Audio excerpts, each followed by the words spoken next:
தாய் தமிழ் உறவுகளுக்கு வணக்கம். விஜய் கட்சியுடன் கூட்டணி சேராதீங்க, விஜய் கட்சியுடன் கூட்டணி சேராதீங்க என்ற தலைப்பில் இந்த காணொளியை நாம் காண்கிறோம்.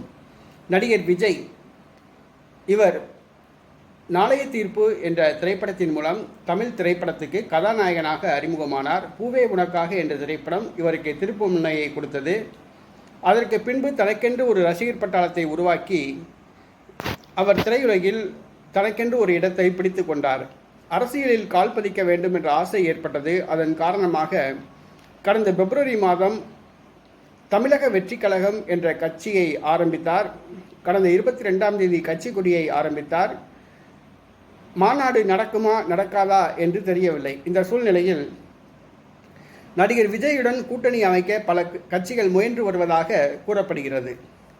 நடிகர் விஜய் கட்சி ஆரம்பித்து இதுவரைக்கும் மக்கள் பிரச்சனைகளுக்காக எதுவுமே போராடவில்லை. ஒரே ஒரு முறை கள்ளக்குறிச்சிக்கு மட்டும் போய் அந்த கள்ளச்சாராயம் குடித்து இறந்தவர்களுடைய குடும்பத்துக்கு ஆறுதல் சொல்லிவிட்டு வந்தார். மற்றபடி பொதுமக்கள் பிரச்சனைக்காகவோ, அரசு ஊழியர்கள் பிரச்சனைக்காகவோ, மாணவர்களுக்காகவோ, இளைஞர்களுக்காகவோ, இளம் பெண்களுக்காகவோ, தொழிலாளர்களுக்காகவோ, காவிரி நதிநீர் பிரச்சனைக்காகவோ எதுக்குமே அவர் போராட்டம் நடத்தவில்லை. ரசிகர்கள் இருக்கிறார்கள், ஆனால் ரசிகர்கள் பல கட்சியிலும் உறுப்பினர்களாக உள்ளார்கள் என்பது குறிப்பிடத்தக்கது. நடிகர் விஜய் கட்சி ஆரம்பிப்பது அரசியலில் பரபரப்பை ஏற்படுத்தியுள்ளது உண்மைதான். ஆனால் அவருக்கு எவ்வளவு வாக்குகள் விழும் என்பது சந்தேகம்தான். தற்போது நிலவரப்படி ரகசிய சர்வேப்படி அவருக்கு 10% வாக்குகள் கிடைக்கும் என்று கூறப்படுகிறது. நடிகர் விஜய் 2026ஆம் ஆண்டு நடைபெற உள்ள தமிழக சட்டப்பேரவை தேர்தலில் கால் பதிக்கிறார். 234 தொகுதிகளிலும் அவர் போட்டியிடப் போவதாக அறிவிக்கப்பட்டுள்ளது. கொடி அறிமுகம் செய்யப்பட்டது. 234 தொகுதிகளிலும் இதுவரை கொடி ஏற்றப்படவே இல்லை. ஏனென்று சொன்னால் கொடியேற்றுவதற்கே அவங்க கட்சியில் ஆள் கிடையாது, கொடியேற்றுவதற்கே ஆள் கட்சி கிடையாது. ஏன் அவர் போராட்டம் அறிவிக்கலை, ஏன் அவர் உண்ணாவிரதம் அறிவிக்கலை ஏன்னு கேட்டிங்கன்னா, உண்ணாவிரதம் அறிவித்தாதான் அவங்களுக்கு கூட்டம் எவ்வளோன்னு தெரியும், மாநாடு அறிவித்தாதான் அவங்களுக்கு கூட்டம் எவ்வளோன்னு தெரியும், போராட்டம் அறிவித்தாதான் அவங்களுக்கு கூட்டம் எவ்வளோன்னு தெரியும். இதுவரைக்கும் அவர் அறிவிக்கலை, செய்தியாளர்களை சந்திக்கவே இல்லை, தன்னுடைய கொள்கை என்னன்னு சொல்லலை.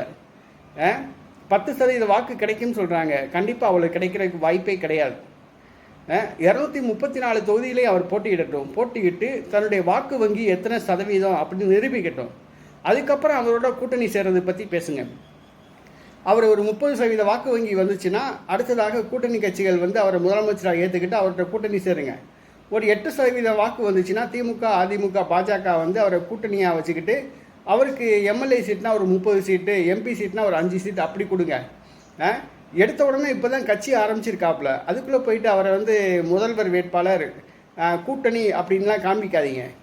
அவர் முதல் தேர்தலில் போட்டிக்கிட்டு தனக்கு எவ்வளவு வாக்கு வங்கி அதை நிரூபிக்கட்டும். இப்போ பார்த்தீங்கன்னா விடுதலை சிறுத்தை கட்சி 1999ஆம் ஆண்டு ஆரம்பிக்கப்பட்டது.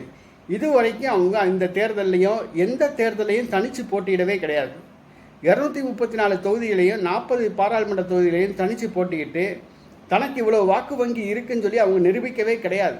ஆனால் ஒட்டுமொத்த பறைய சமூகத்தை பூரா காமிச்சு 1 கோடி வாக்குகள் எங்களுக்கு இருக்குன்னு சொல்லிட்டு திமுக, அதிமுக மாறி மாறி சவாரிஸ் பண்ணுறாங்க. இன்றைக்கி திமுக 2 எம்பி சீட் வாங்கியிருக்காங்க, 6 எம்எல்ஏ சீட்டு வாங்கியிருக்காங்க. இப்போ அடுத்ததாக 10 எம்எல்ஏ சீட்டு கேட்குறாங்க, 5 எம்பி சீட்டு கேட்க போகிறாங்க. அவங்க வாக்கு வங்கி என்ன? விடுதலை சிறுத்தை கட்சியோட வாக்கு வங்கி என்ன? ஒன்றுமே கிடையாது. அவங்க வாக்கு வங்கி நிரூபித்தாங்கன்னா ஒரு கவுன்சிலர் கூட ஜெயிக்க மாட்டாங்க.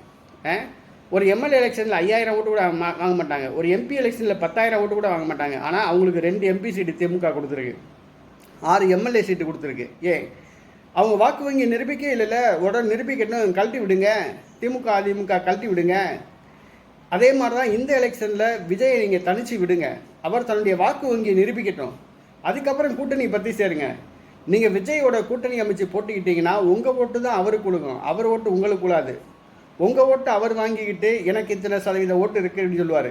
விஜய் கூட கூட்டணி வச்சிங்கன்னா உங்களுக்கு தான் ஆபத்து. திமுக, அதிமுக, நாம் தமிழர் கட்சி, பாரதிய ஜனதா கட்சி, பாட்டாளி மக்கள் கட்சி, கம்யூனிஸ்ட் கட்சி, விடுதலை சிறுத்தைகள் கட்சி, எல்லா கட்சிக்குமே ஆபத்து.